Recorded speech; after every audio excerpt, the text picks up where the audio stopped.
Hi, everyone, and welcome back to our Super Mom Volunteer Training Series.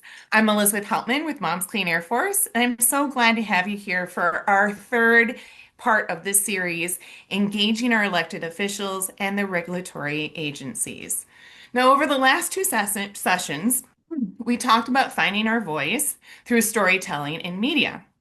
Tonight, we'll take it a step further and explore how to use that voice to make change by engaging directly with the people and agencies making the decisions that affect our air, our climate, and our kids' future.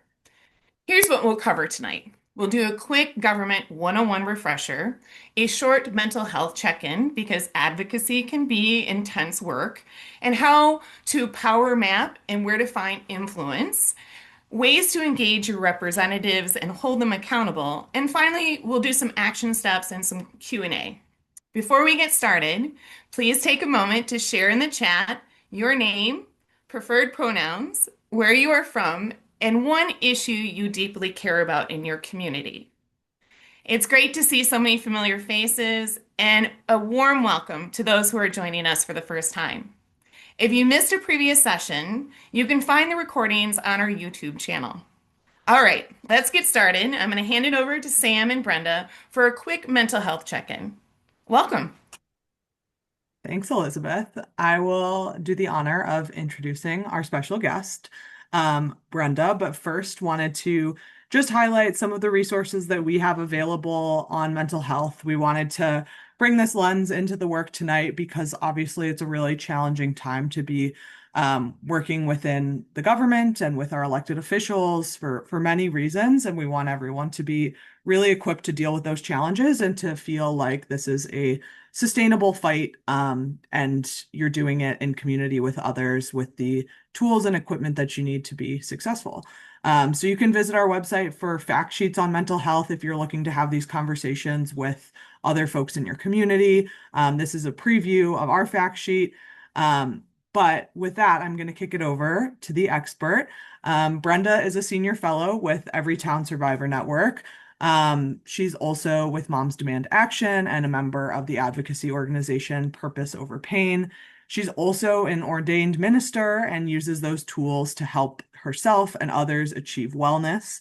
She has become a strong advocate for trauma-informed care and making resources available to more communities to move them towards wholeness. She's also certified mindfulness teacher and utilizes those tools of mindfulness, compassion, and meditation in the healing process from University of California at San Diego.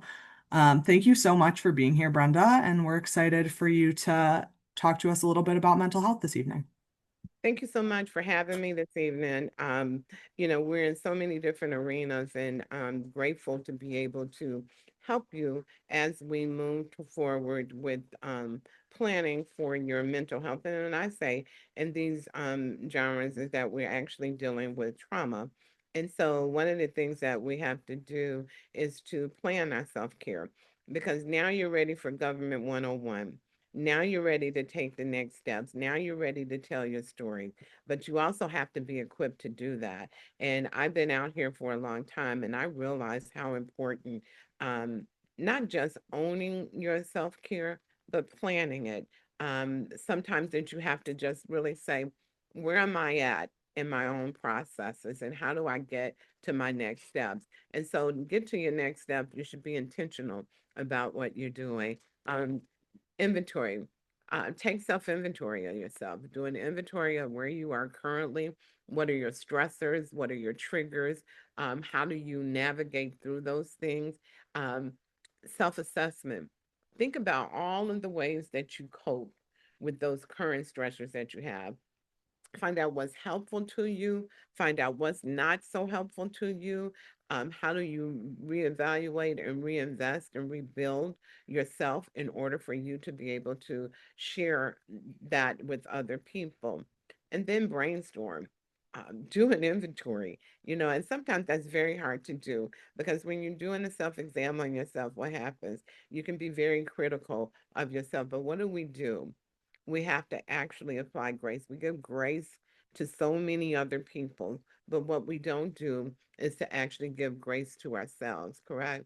Sometimes we're our own worst critic, and when self-talk starts talking to us, we don't brainstorm. We begin talking to ourselves in a negative way. But when you apply grace to yourself, you understand what your shortcomings are, what your, where you're fragile at, where you're broken, and how can you translate that and move it towards a positive energy force that allows you to tell your story, to empower others, and to get your message across. Always stop to be able to do that. Um, think, think, I'm sorry, think of ways that you can take care of yourself. Things that have worked for you in the past, and things that you like to try. One thing that I've learned in this process is the power of pause. And I say the power of pause because it's something that I use on myself, because sometimes I can be pulled in so many different directions that, I forget who I am. I have to introduce myself back to myself. And so when I say the power of pause, what I do is, and you all can do this with me while I'm here, just close your eyes for a moment. Just close them. Just get rid of everything that you brought in these, I call them Hollywood squares. Get rid of everything that you brought in here and just concentrate for a moment. Just go into that place with yourself. See yourself. Chaos is all around you. But right here in this moment, and in these 3 little minutes that we have, what can we do? We can introduce ourselves to ourselves. We can identify that the priority is us, and this is what's important to us in this moment. And being quiet just allows you to recenter and refocus yourself. Now, as you're able, just come back to my voice. How did that make you feel? You can do a thumbs up in the chatter if you want, or on the window. But it gives you a chance to just like shut everything out again, doesn't it? Um, doesn't have to take a whole lot. Just a moment for you to recenter and to focus. That's taking self-inventory. Where am I at? Let me speak to me. Let me get back to me. And so it gives us the opportunity to just do a self-assessment, brainstorm with ourselves. Um, and then other things that really work for you as well is decide. Find 3 activities that you like to try. One person that got on a virtual call with me, she got on with the coloring book, honestly, and she was traumatized. And I looked at her and I realized that she could not say anything to me in that moment, right? But she had a mechanism for bringing herself back. And what the mechanism was, she just kept coloring the whole hour that she was on with me. And I said to her, I know you're not ready to talk, but do what works for you until you're ready to talk to me. And when you're ready to talk in these sessions, I know that you're ready for us to engage. Year later, she's doing so many things that I can't even keep up with her anymore. But understand what your needs are. Buy a little plant, nurture the plant. I often tell people get the one with the real deep purple flower to it and just nurture it. And as you're nurturing it, you watch yourself grow as well. Just little bitty things. Put on a splash of color. We don't have no black is my favorite color. I gotta tell you guys that. But if you notice, I have red glasses and I have red lipstick. Makes my day. So whatever it takes for you when you're planning your self-care, make it work for you. It doesn't belong to anybody else but you. It's an internal process and only you can do that and only you can share that with other people. Make it about you and what you have to offer to others. And then this is the best part of it. Try it out. You're getting ready to go into places that you never thought you'd have to go. You're getting ready to use a voice that you never thought that you would have to use. And yet here we are, here you are. And you have to empower yourself each and every day and do self-evaluation so that when you're in front of people and when you're sharing yourself, first of all with you, and then let it spread to others. And don't forget, when you evaluate, apply a little grace. Apply a little grace for each day. Apply a little grace for each week, each month. Evaluate your plan and revise it if you need to. You are reinvesting in yourself. You're teaching other people to rebuild and to revise what it used to be.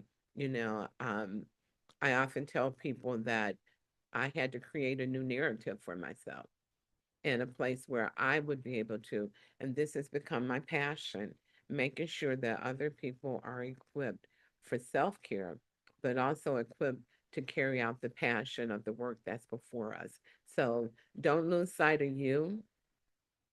Don't lose sight of what you want to do.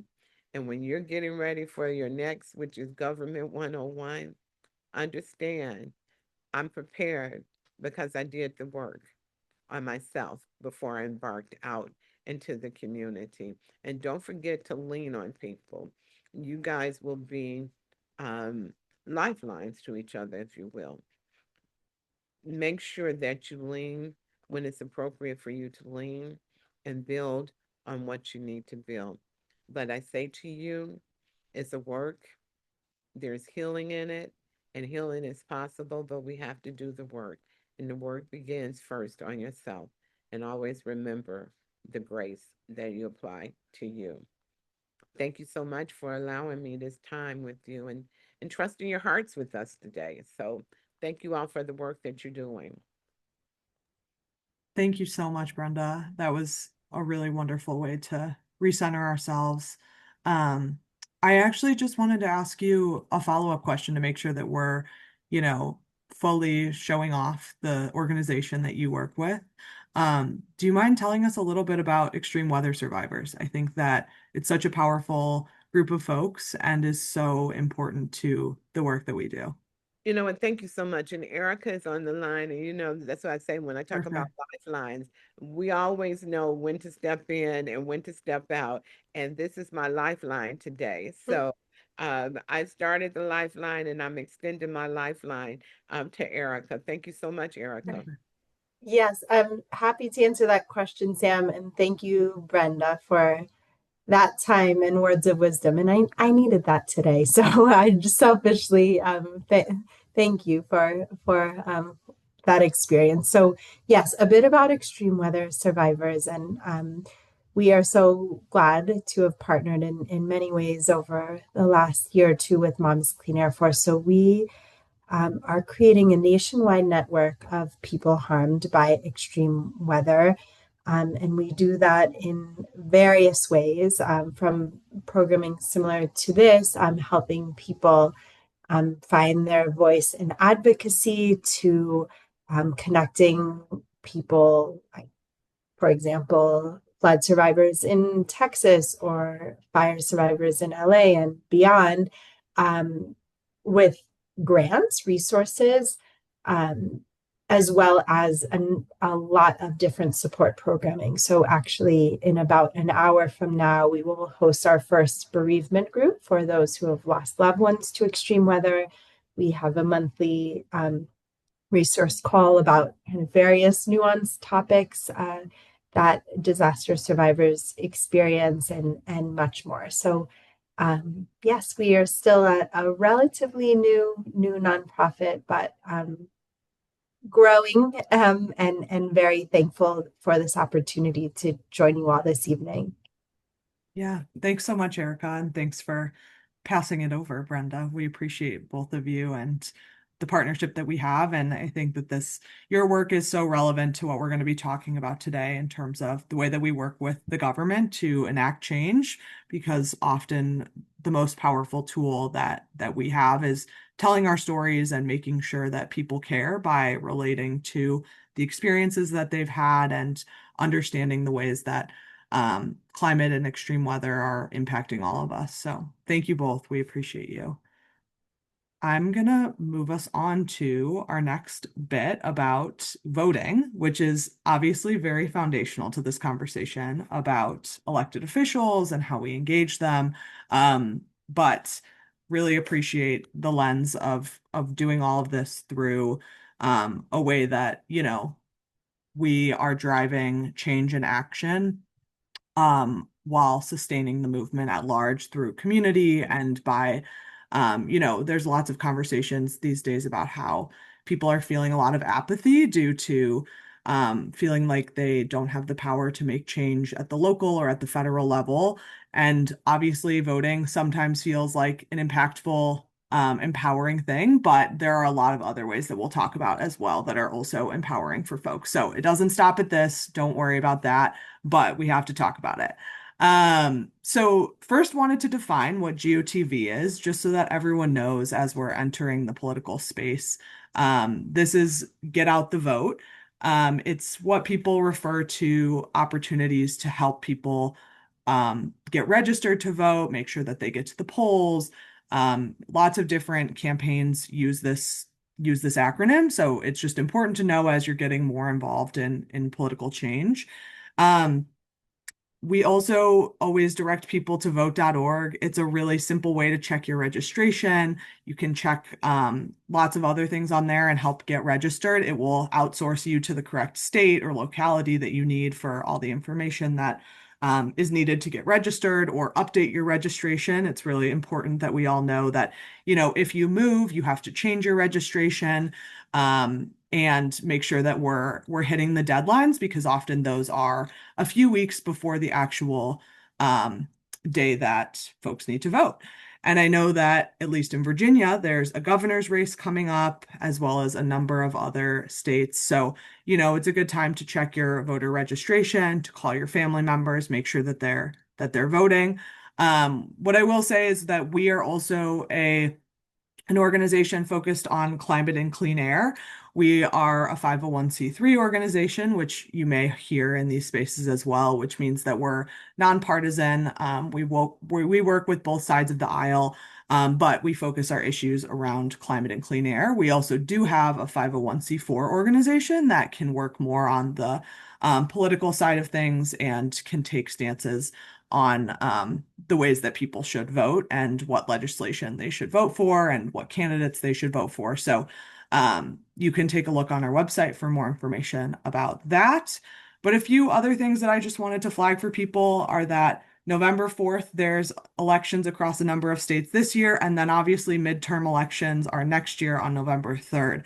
And what midterm elections are basically a number of folks in Congress, which we'll talk about later. Congress are the folks that make the laws that govern our lives. They will be up for re-election or new elections during that midterm time period. So you'll start seeing lots more campaigning happening pretty soon. Terms that you may see while you're thinking about campaigning or just seeing ads are phone banking, which just means sitting around with other folks making calls to voters. Postcard parties, similarly, you're just sending postcards to lots of your friends and other people that are voting. You may see rallies outside of folks' elected offices. Another good way to get involved is if your representatives are having town halls. Going there and asking questions about climate or clean air or public health are really important ways to make sure that they know that their constituents care. And constituents is just another word for people that live in the state that they represent. Other terms to break down are things like canvassing, which just means helping get folks out there knocking on doors and getting their neighbors to vote. Door knocking is just knocking on doors, similar to phone banking. And then again, just lots of terms that you can look up, but there are also things like voter guides. So if you're looking for a specific issue that you care about, you can often look up, voter guides that give you advice on which candidates think what and how they've voted in the past. So there's lots of good resources online if you look up terms like that. You also can get more information online at things like vote.org about mail-in voting or same-day voter registration. And with that, I'm going to pass it over to Elizabeth for a quick quiz about Government 101. We're going to see how everyone's doing, wake everyone up a little bit. But Elizabeth, I'll let you take it from here. Yes, and I will say, please do what Brenda said. Give yourself some grace. Take the power of pause. I definitely invest in plants and in bright colored lipstick. So please take all that advice before you go out and register, go out and vote, do some self-care. Thank you both so much for setting me up for this fun quiz that we're about to take. I hope you guys find it fun. So this is where we get to use the chat function. So let's just take a little quiz. Can you drop in, like I said, no pressure if you don't know. The first question is, how many US senators do we have? I'm so proud of everyone. Yes, we have 100 um, of senators. And now I want to know how many are in our House of Representatives. Let's see who knows. All right, now we're going to get a little more personal. I would like to know in the chat who are your senators? And who is your representative? And if you know what political leanings they are too, you can put that. If you don't know, that's okay too. And I think we're kind of seeing too in the chat that sometimes we have some senators that are Republicans and representatives that are Democrat and vice versa, which is good to know, especially when we start getting into more about how we message with people. And as a bonus point, who is your state representative and your state senator? Well, thank you again for taking the time to take that little mini quiz. I'm going to turn it back over to Sam, and she's going to take care of the next couple of slides, and then I will see you again in a few minutes. Thanks, Elizabeth. And I'll go back just one question.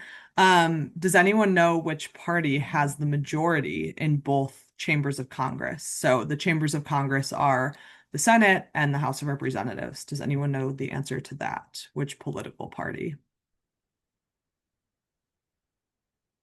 Yep, the GOP. And the GOP is also known as Republicans. Yes, they have the House, the Senate, and the presidency as well right now. Okay, awesome. Well, now we'll go to this little graphic and talk about the branches of government. This is like back to Government 101. I'll run through a bunch of different terms, but I thought this graphic did a really nice job of laying it out for us. So basically, there's three different major parts of the government. There's the legislative branch, which is Congress. These are the people that make the laws. So lawmakers, legislative. And then within that, there's the House of Representatives, which we have 435 representatives. And then in the Senate, there's 100 senators. And in the Senate, there's 100 senators because there are two for each state. So there's two senators for 50 states. And then the House of Representatives is more proportionate to the population of each state. So different states have different numbers of representatives. Then you have the executive branch, which is basically the White House.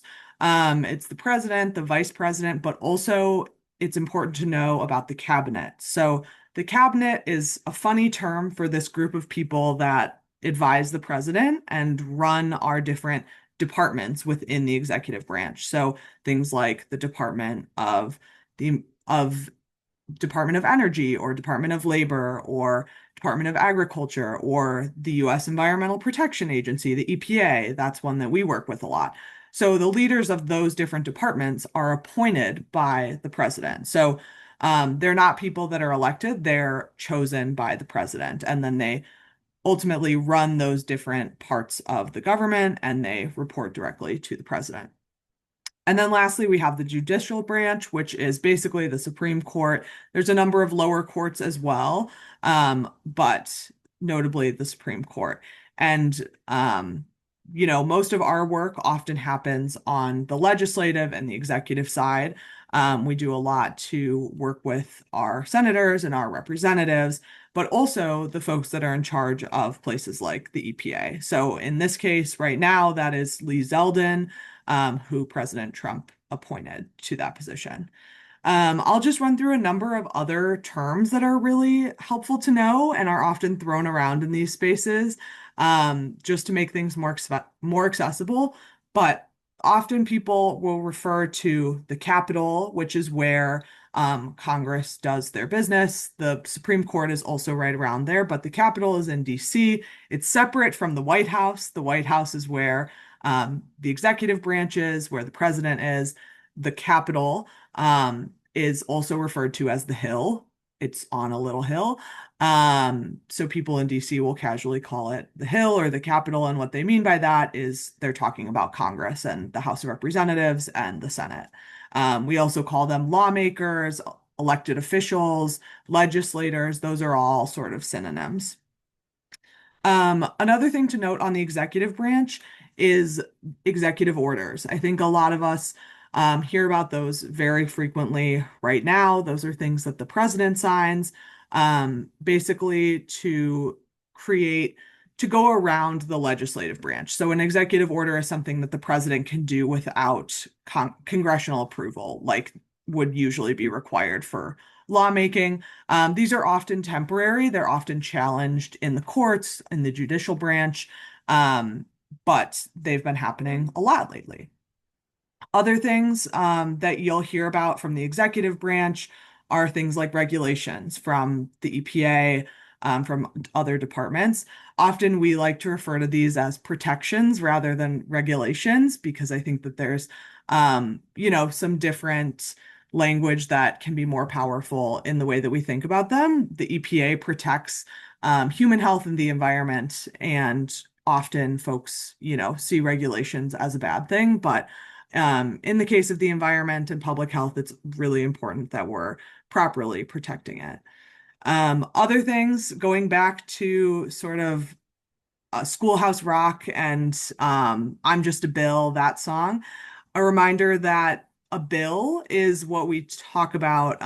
That's something on the Hill, at the Capitol, in Congress, that legislators, lawmakers work to pass. So when they're trying to make a law, it's first a bill, it's also called an act. So a bill and an act are pretty much the same thing. And then once they get enough approval in Congress, they become a law. And often you'll also hear about things like resolutions. So those are not laws. Those are just sort of signals of the desire for Congress to do something. So they don't have any legal standing or lawmaking ability, but you'll hear resolution as well. So a congressperson tomorrow could create a resolution saying, I really care about clean air. And that would be great. We would love for them to do that. But that doesn't necessarily have any standing. It's more just a signal of what they believe in. Does anyone have any questions on all of those different terms that we just broke down and the branches of government generally? There's no question too small. Have people heard those terms thrown around before? I know I definitely wondered a lot about the Hill, the Capitol, things like that. Mary Beth, you've probably heard me use those terms before. So hopefully now you're all caught up. Awesome. Yeah, if you're already advocating with another group, it makes sense that you would have heard a lot of these things before. So that makes sense. Great. Well, we're going to move on next to power mapping. So in thinking about those three branches of government, how do we influence them? How do we make change within them? And within those three branches of government, there's also different levels. So there's the local level, the state level, and the national level, which we also call the federal level. So just in thinking about, who is in a position of power over the issue that you care about, right? So if there's, a local issue that something is trying to be built in your neighborhood, that's probably going to go to the mayor, the city council, the county council, the school board, people like that at the local level, right? And you can have a really big influence on them because they really directly represent you. And you can form a relationship with them pretty quickly because you often live in the same community, you know the same people, you're familiar with the same things. Next, we move up to the state level. So each state has their own regional EPA. So the regional EPAs cover a number of different states, but this is often a group that we'll work with. They'll also often have a Department of Environment. It may be called something slightly different than that. But they'll legislate on state issues. They also have, as we talked about earlier, you'll have state representatives and state um, senators. So there's a legislative branch at the state level as well that makes laws that pertain to just your state.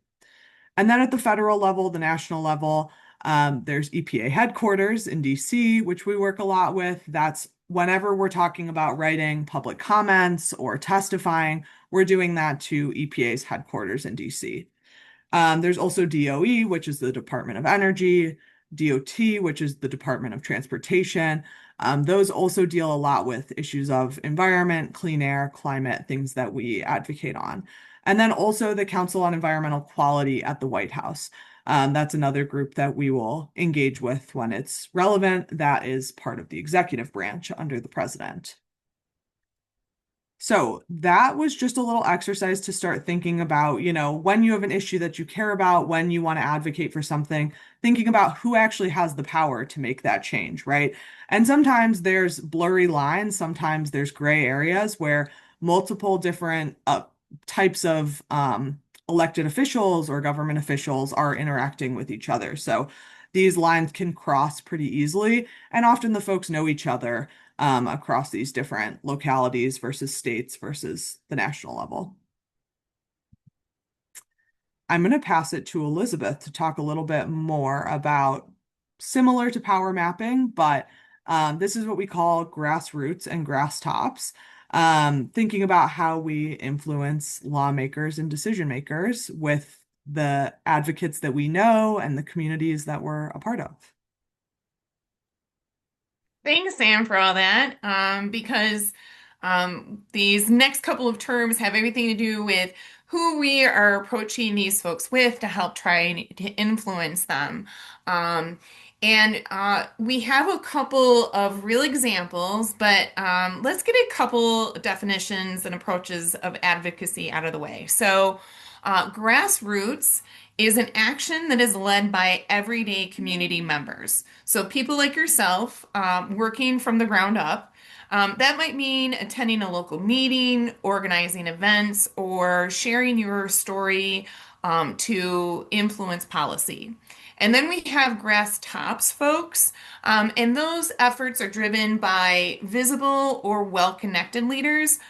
So these are elected officials that also are working towards clean air policies, business owners that are working towards greener policies, or local influencers who can help amplify a message and reach decision makers in a more you know in a more concise way. So we just try to have those folks come to these type of meetings or have them sign on to our petitions. And next we're going to you'll see these two slides. The top image that you see there is a collaboration with storytelling it's an environmental group, justice group, that just uses art to inspire action. And that's their grassroots power in motion, which is just so cool. And then the bottom photo shows Rep. Summer Lee with Almeda, and Adam Met, a musician and climate advocate. And this is an example of a grass tops engagement because there is an elected official there as well as a musician that has quite a bit of influence. So both matter. Whether it's grassroots or grass tops, those voices work together to build momentum and make lasting change. And one of the most direct ways you can make impact is call your congressperson. Whether it's thanking them for supporting clean air policies or urging them to take action, once again, we can't stress enough that your voice matters, and they do keep track of those calls from constituents. So please keep doing that. And if you have any questions, always feel free to reach out to me, and I'm happy to do that or drop them in the chat. So I'll hand it back over to Sam. Thanks, Elizabeth. Yeah, we were gonna give an example of how you can call your congressperson right now. We pulled this language directly from our petition. So if you're ever looking to talk to your congressperson about something, it's really easy for you to go to our website, momscleanairforce.org, pull up one of the petitions and just call them. And it'll be much more impactful than signing the petition because obviously those are impactful power in numbers. When we get a lot of signatures, we get tens of thousands of signatures on those petitions, and then we're able to send them to our representatives and our congresspeople and say, look, tens of thousands of people care about this thing. However, when you're calling your congressperson, it takes up a lot more resources for them, right? Someone has to actually answer the call,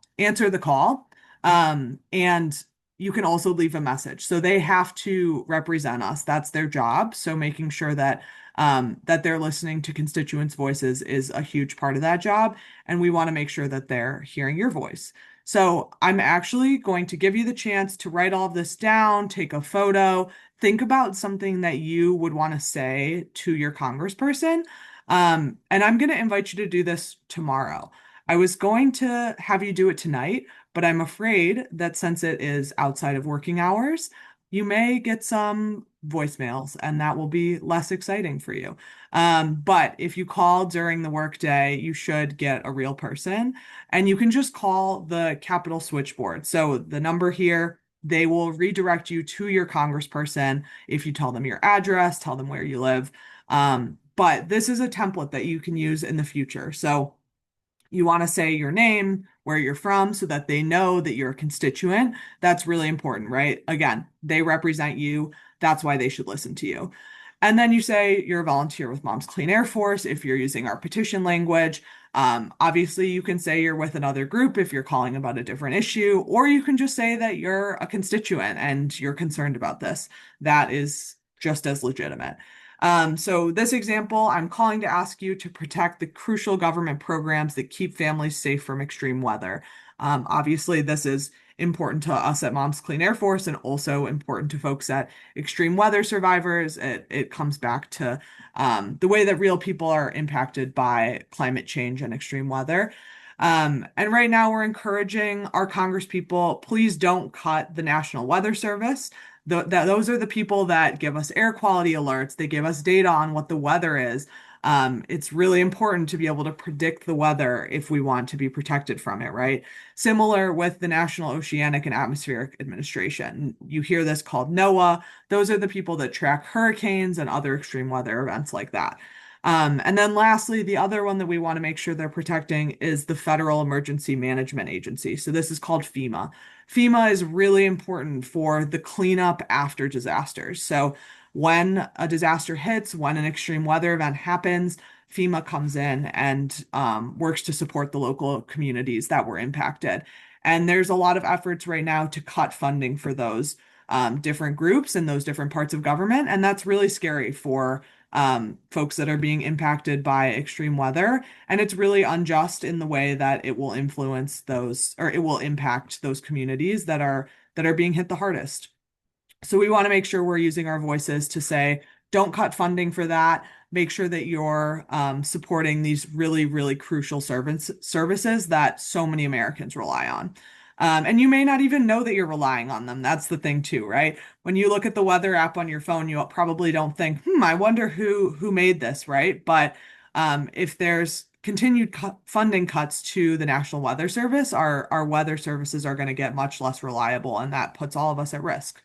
And then you just want to summarize it and tell them don't sacrifice climate and public health, just so that they get the top line message there. And you can thank them for their time, and add any customization to that if you would like to. If there's a reason why you in particular care about this issue, you can tell them that too. You want to leave a mark emotionally as well, and make sure that they're really hearing you out.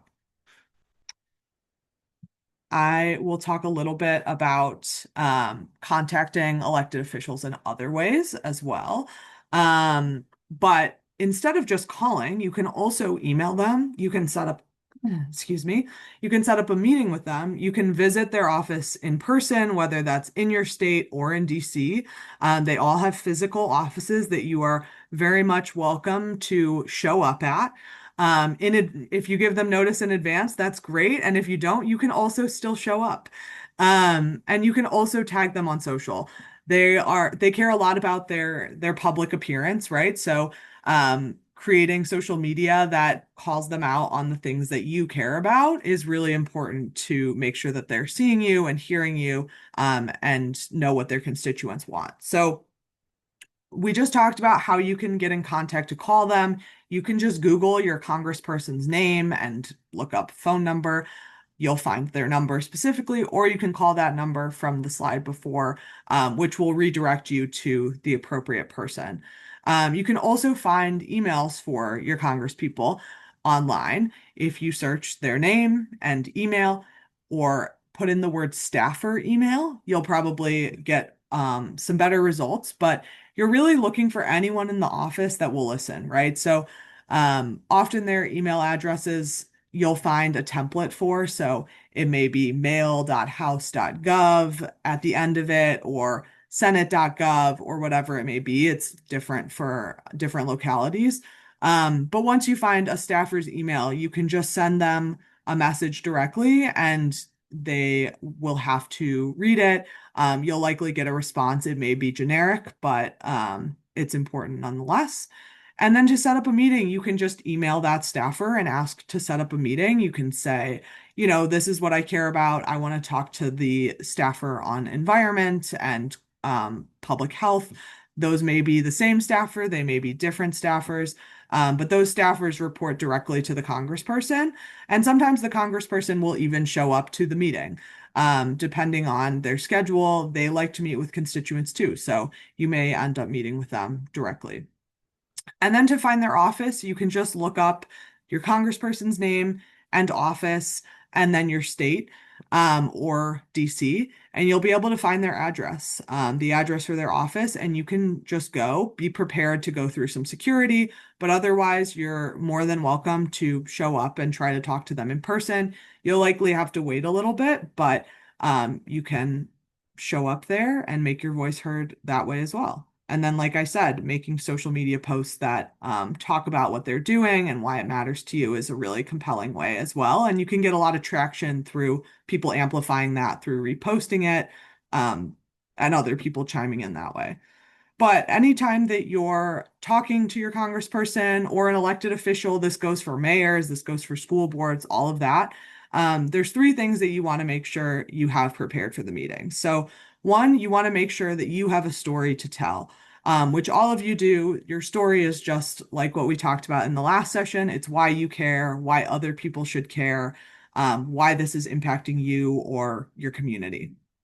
So that can be your own story, or it can be someone else's story if they give you permission to share. If you have a friend or a neighbor that's dealing with something really jarring or really traumatizing, and they don't feel comfortable going to talk to their elected official, but want you to tell their story, you can do that as well. That's a really powerful way for them to listen to us. But you also want to, again, weave in the facts. You want to bring a fact sheet. Make sure that you have follow-up information that you can share with them so that they know that you've done your research and you know what is happening on the issue already. You can find lots of good generic fact sheets around air pollution and around all the different issues that we work on our website as resources, and we're always happy to help you find the right one if you send us an email. And then lastly, you want to have a clear call to action. So in the last one, we talked about defending and protecting FEMA and NOAA and National Weather Service.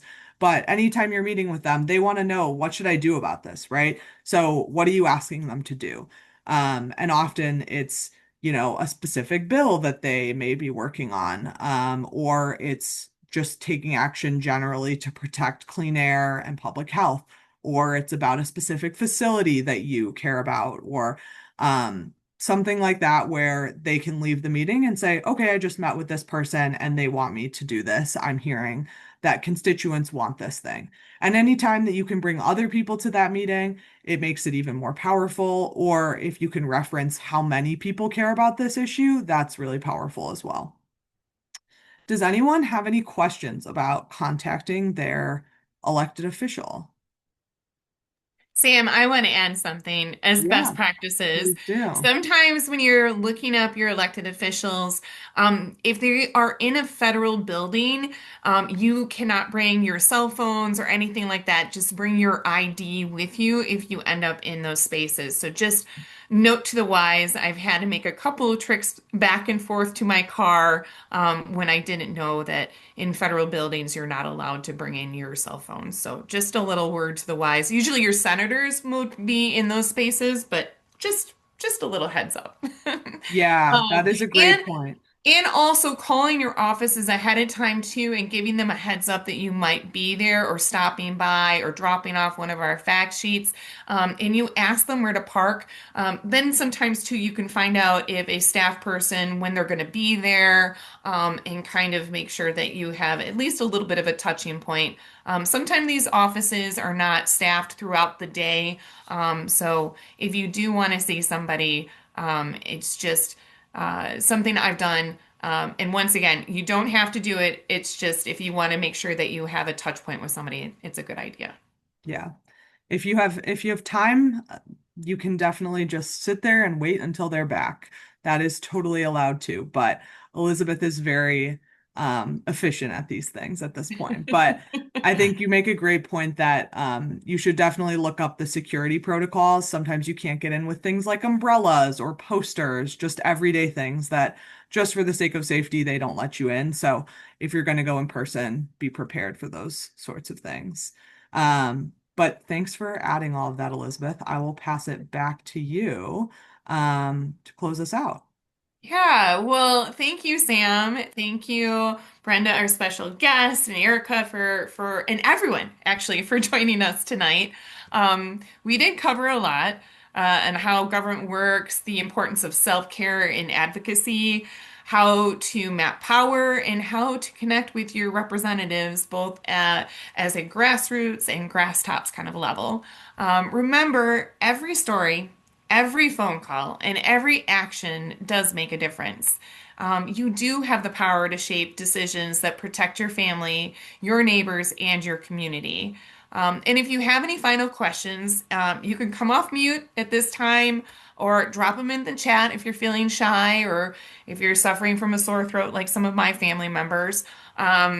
And we'll be happy to take those questions. And then, of course, you can always contact me at volunteer at momscleanairforce.org.